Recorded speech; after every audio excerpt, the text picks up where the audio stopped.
Hey there, do you find yourself losing motivation for your business idea? Did you have all the vigor and enthusiasm in the world just a little while ago, but you feel like you're hitting up against some motivational challenges that are truly compromising your chances of succeeding at business? If this is you, then today's video is something you're going to enjoy. My name is Sarah May Ives, and I've made a name for myself running advertising for other people's businesses, and now I am passionate about teaching other women to start their own businesses as well. So if you want to learn more about how to start a Facebook advertising business, Facebook and Instagram, in about 90 days, I would encourage you to click the link below to download my free guide on exactly how to get started and exactly how I did it. I'll share a little bit more about my journey and how I got started. If you haven't already, subscribe to my channel if you like this content, share it with a friend, and also hit that notifications bell so that when we release the next week video, you'll see it as well. Now let's go back to the topic of today's presentation, which is, what do you do when you're losing motivation as an entrepreneur? I started my first business back in 2010. That was a while ago for the online business space. And I know what it's like to lack motivation and to feel like the things that you're doing every day are not going to make a difference. So I'm going to go over some of the best strategies to regain your motivation, to regain your vigor, enthusiasm, and really the ingredients that you need to just make your business work. First and foremost, I have now taught hundreds of women to start their own successful advertising business. And one of the most important ingredients that we start when they start the program is I ask them, what is motivating you? Before you do any of the work, before you come in and learn any of the technical pieces about how to write an ad or how to conduct a meeting with a client, I want you to tell me, what is the reason that you want a business in the first place? See, when it comes to motivation, a common reason why it's lacking is because we have lost sight of why we are making the change, or we have lost sight of feeling like it's possible. But before we get to that, let's just start out with the why. So I want you to get a pen and a paper. Pen and paper tend to work best. You could type on your computer, but I typically find that when you're typing with journaling exercises, it's too fast for the brain to think. And in fact, when we're writing, you can have higher quality journaling because it's pen to paper, and that allows your brain to kind of catch up with what's happening. Regardless, pen or paper, computer, I want you to sit down and ask yourself, number one, why am I doing this business in the first place? What do I want? What change in my life do I want? And to dig a little bit deeper at this, what do I not enjoy about my current life? Is it long commutes driving to work? Is it not being able to spend enough time with my family? Is it not having the money to take the vacations? Is it only having 2 or 3 weeks of vacation per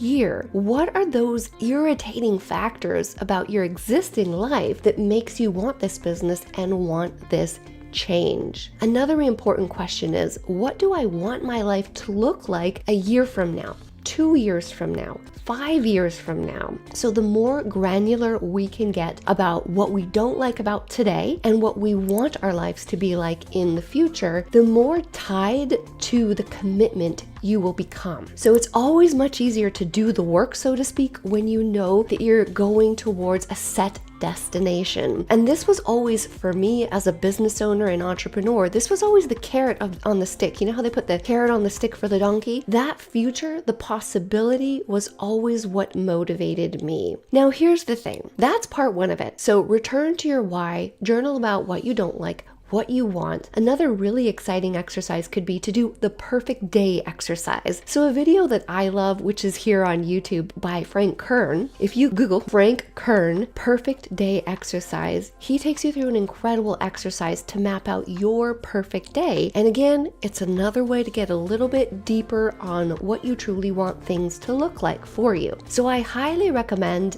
having this document. And then once you've got your why document, put it in a place where you can review it every day or every week, or really as much as you need it. So you may want to get some little cards and post them on the fridge, post them in the bathroom or your makeup, wherever you put on your makeup in the morning. But essentially what you want to do is you want to have this why document so that when things get tough, you have something to ground you to your purpose and why you're doing the work and why you want to make the commitment. This why document is going to serve as a grounding exercise for keeping you focused and more productive for doing the work to make the goals happen. So I hope that that is a helpful suggestion on how to return to your why, map it out clearly. Now, the second part of it, another reason why we can start to lose motivation is because we can start to believe that, you know what, maybe this just won't happen for me. Maybe I'm not good enough for it. Maybe I won't be able to learn what I need to learn. So when we go into this territory, that's where we're getting a little bit too analytical. We're getting lost in overwhelm. Our imaginations are being literally too imaginative because our brain is rooted in fear or fixating on fear. And we're thinking, oh my gosh, what if this business doesn't work out? What if I'm not good at it? What if?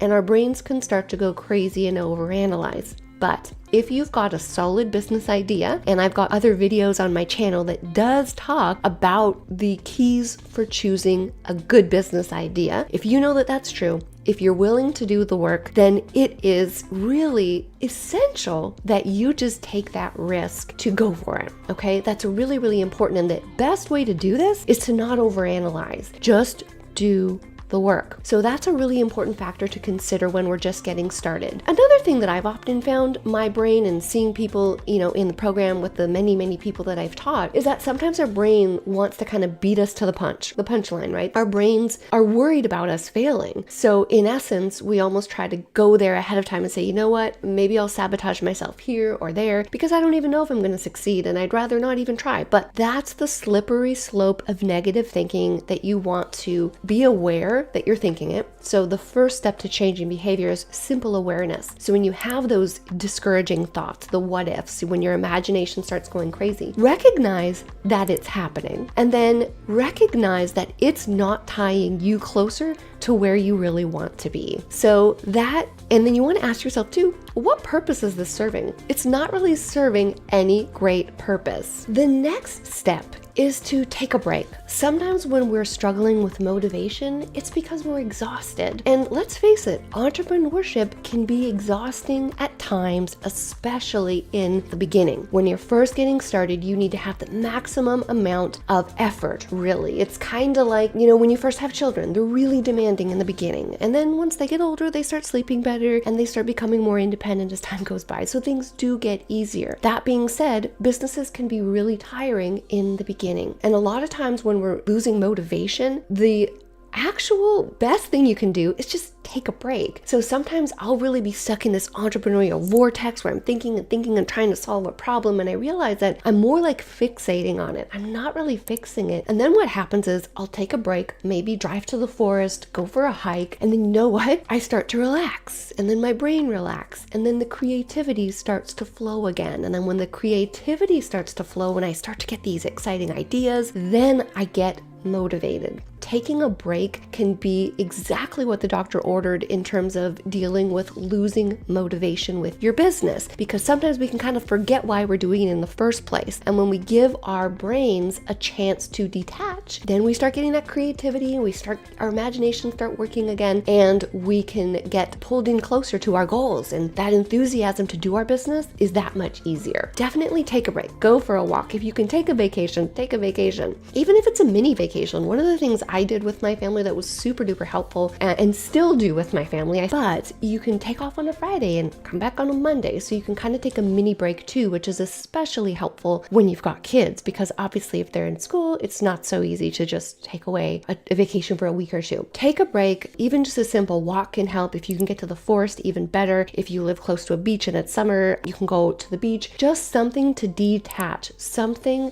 that is not work related or business related. Just let your mind do whatever you want. I hope that tip was helpful. Now on to the next tip. The next one is let's get practical. A lot of times when we're losing motivation, we're not being practical. We're stuck in that overdrive of the monkey brain, being busy thinking about all the things that could possibly go wrong. And the best way to combat that is to get really practical and just start to schedule the work. So get out your phone and get out your calendar and schedule that time each day that you're going to work on your business and just do the work. The tool that I love is on honestly just have my calendar. Say you're a mom, your kids go to school at 8 or they wake up at 7 and you've got 2 hours in the morning. Every morning between 5 and 7 a.m., schedule that work in there. Or if you're like me where you prefer to stay up a bit later at night, I would do the work after my son went to sleep between the hours of 8 and 11. So whatever that time is for you, block off the time in your calendar. I also have another video on how to be productive, which I do recommend you watch. And the key to this is using productivity software like Trello or Asana. And this is really just kind of really useful to-do list software so that when you do sit down for that time to work, you know what you have to do and you're not going to waste any time or energy trying to figure out what you should be doing. That's another really great way to get just back into the motivation game, is just doing the work, because ironically, when it comes to motivation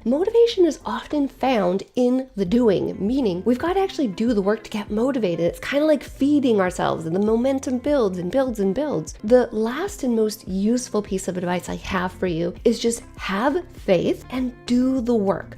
Motivation is really found in the doing. So if you can just show up, do the work. It's kind of like when we start an exercise routine. You know how the first day exercising kind of sucks because you're like, okay, I'm running and I'm out of shape. This kind of sucks. But then you just persist, right? Then you're just like, well, I've got a commitment to myself, so I'm going to go the next day and then the next day. Now, what I find happens between the days like 3, 4 to day 7, you start to feel incrementally better. And then this feeds your motivation. So then you're like, well, I can't stop now. I've done it for 7 days. I just want to continue. And then what I also find too with exercising is once I would start exercising, I'm like, well, I went for a run today, so I'm not going to have this piece of cake with my dinner tonight. I may as well eat healthy. So as you can see, motivation is really found in the doing. So if you can just do the work, show up, be productive with your business, you're going to get back that momentum, so long as it's hinged on your big why, those reasons for wanting to do the business. And then my last piece of advice for you is just take care of yourself. So a lot of times when we're exhausted or approaching burnout, it's because we're not taking care of ourselves as well as we should be. So make sure that you're doing the basics, sleeping well, talking to friends and family who care about you, eating right. Make sure that you have those core things in place, because it's really hard to accomplish big goals in our life when we're drastically out of whack in terms of how we're taking care of ourselves. And if you can do those activities like getting out, walking, journaling, or meditating so that your mindset can stay in a good place, you're going to be that much closer to your goals. So I hope that these tips have been super helpful for you today, and please post in the comments about any questions you have, or if these tips help you regain that motivation for going for your business. Because as a business owner now who is totally on the other side, 100% entrepreneur, I want you to know that it is so worth it. If you've got that little voice in your head and you're like, I want to start a business, go for it. You will not regret it, because living life as an entrepreneur now is so much more rewarding, fulfilling than I could have ever imagined as a 9-to-5 worker. Look at, I'm working from my house, making more money than I ever thought I could possibly do. And I only did that because I did the work. I just showed up, did the work. I didn't over question it. I just went for it. And I had my why statement. So if you do all the steps in these videos, I cannot wait to see the type of success that you can also have. So thank you so much for watching, and have an awesome day. We will see you again next week. And by the way, if you haven't already, subscribe to my channel if you like this content, share it with a friend, and also hit that notifications bell so that when we release the next week video, you'll see it as well. All right, have an awesome day and talk soon.